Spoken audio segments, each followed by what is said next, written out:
Hi, this is Tutor Nick P, and this is Word Origins 362. The word origin today is spitball. Okay, somebody wants a screenshot, do it right now. Let's get right to it. All right, and we got three meanings. Two is a noun and one is a verb. All right, here's the first one. A very small ball made out of paper that a child puts in one's mouth to make it wet and then throws or shoots, usually at another child. Now, can an adult make a spitball? Of course they can. But this is usually mostly done among children. It's kind of an immature behavior for an adult to do. All right, let's continue.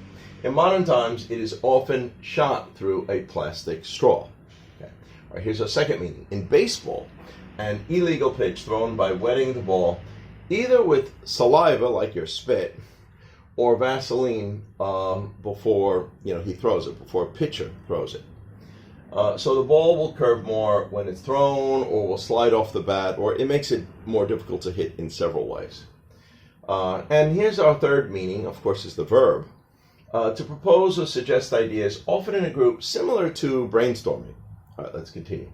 The earliest use of the word spitball was in the 1700s. That meant to blacken one's boots, but this use is now obsolete. So I don't know, did they spit on it and rub the black around? I'm not sure what they did, but it's an old use that's not used anymore, but it was the first for spitball. The use of spitball thrown by children dates back to the 1830s. So that's one that we still use today, and that started as early as that time. The use of spitball in baseball started in the early 1900s when ball players discovered that it could be used as a way to make it difficult for a batter to get a hit.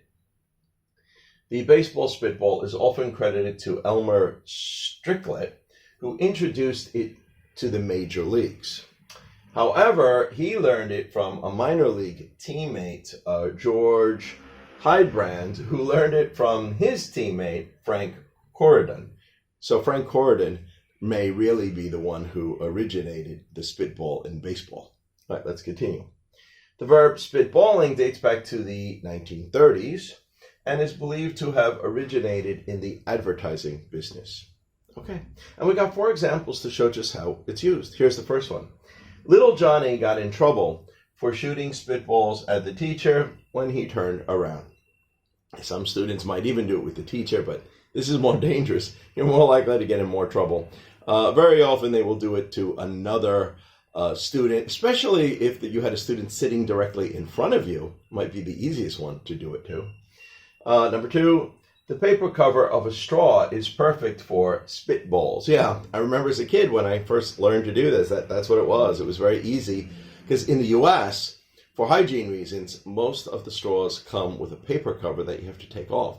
The paper is actually thin, so it's perfect for making the spitball. Then you roll it into a little bowl, you put it into the straw, and you blow it like that, just like we see some Native American Indians sometimes shoot poison darts or something. That's the way it's used. All right, let's continue. Number 3, that a ball player got suspended because he was caught throwing spitballs. Yeah, could be done in baseball. It's illegal. You're not supposed to do it. There are other ways that sometimes ball players try to sneak it in. Some of them pretend that they're sweating, and they'll maybe they have a little Vaseline in their hair, and they'll pretend they're pushing their sweat back or the hair out of their eyes. In the meantime, then they start rubbing it all over the ball. This is one of the ways that they do it. You're not supposed to do it, but sometimes may still happen. It is illegal in baseball. Let's continue. Number 4. I was just spitballing some ideas during our brainstorming session to figure out how to approach this project. So, of course, the last one is an example of it used as a verb. Anyway, I hope you got it. I hope it's clear. I hope it was very informative. Thank you for your time. Bye-bye.